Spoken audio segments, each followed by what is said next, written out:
जय हिंद साथियों, अभी मैं आपको एक कहानी सुनाने जा रहा हूँ। वो कहानी है हिरनी और शेर का। एक बार एक जंगल में हिरनी बेखौफ विचरण कर रही थी।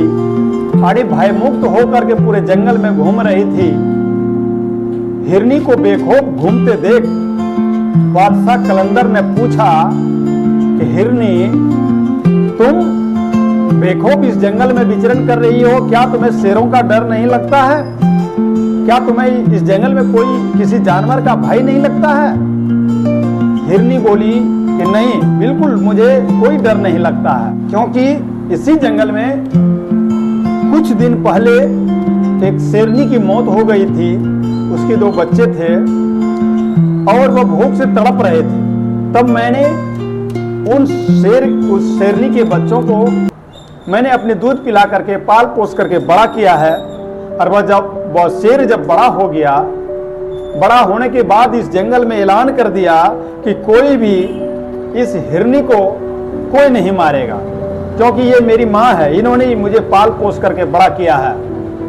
तब से उस हिरनी को पूरे जंगल में मान सम्मान इस तरह का मिलता था, जो मानो वो शेर से कहीं न कहीं वो ज्यादा उसको सम्मान मिलता था। वो शेर की दहाड़ से, शेर की ऐलान से उस जंगल का कोई भी जानवर उस हिरनी से डरते थे।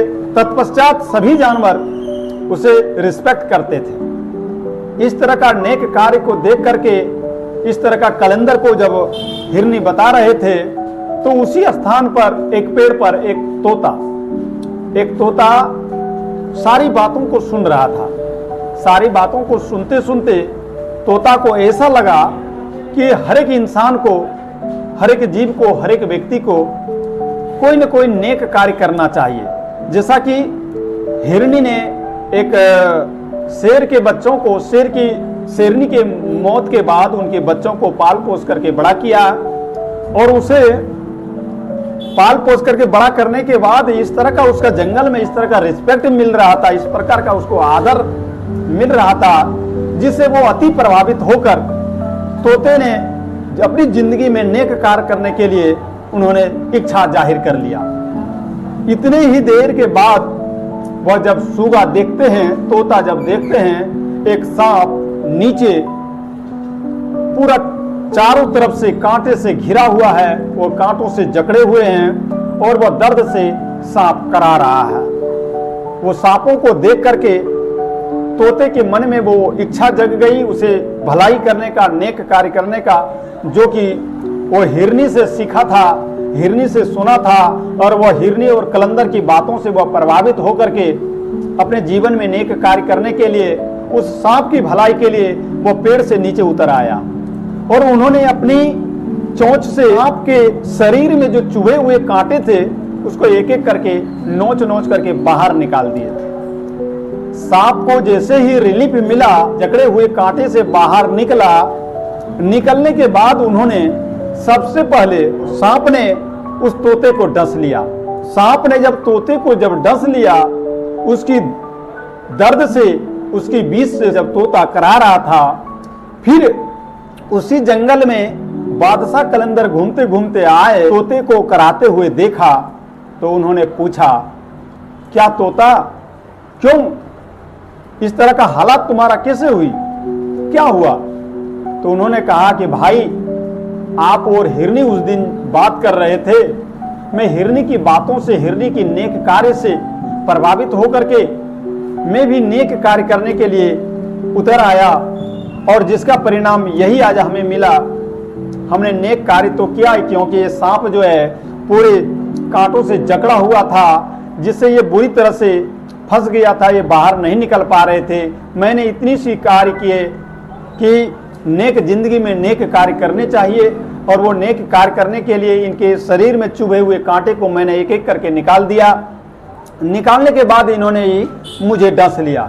इसलिए इस पर एक कहानी है, that is a moral story. अंधे को अगर जिस दिन दिखने लगे ना, तो सबसे पहले उन्होंने ही वही लाठी को फेंकता है जिस लाठी ने उसे पूरी दुनिया पकड़ करके घुमाता है। अंधे को आंख होने के बाद सबसे पहले वह उसी पर प्रहार करता है।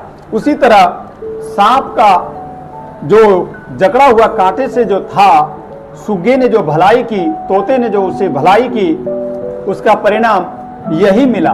बादशाह कलंदर हंसते हुआ बोला, रे मूर्ख तोता, कहता कि अगर भलाई ही करनी हो ना तो उस शेर को करो, उस शेर को करो जो इस हिरनी की तरह जो शिकार होते हुए भी बेखौफ जीवन जी रहे हैं, बेखौफ विचरण कर रहे हैं। अगर भलाई करना हो तो वैसे नेक इंसान को करो जो तुम्हारा उस नेकी का एहसान समझ सके, नेकी का वो महत्व समझ सके, नेकी का वो कर्तव्य समझ सके।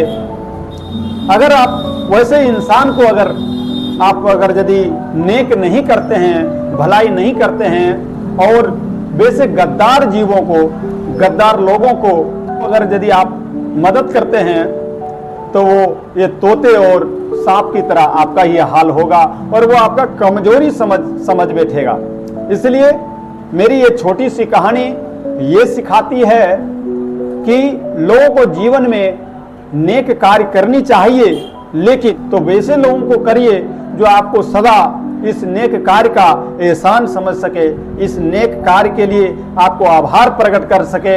ये कहानी अगर आपको अच्छी लगी तो एक अपने दोस्तों के साथ ये वीडियो को शेयर करें। तब तक के लिए बहुत बहुत धन्यवाद, आभार।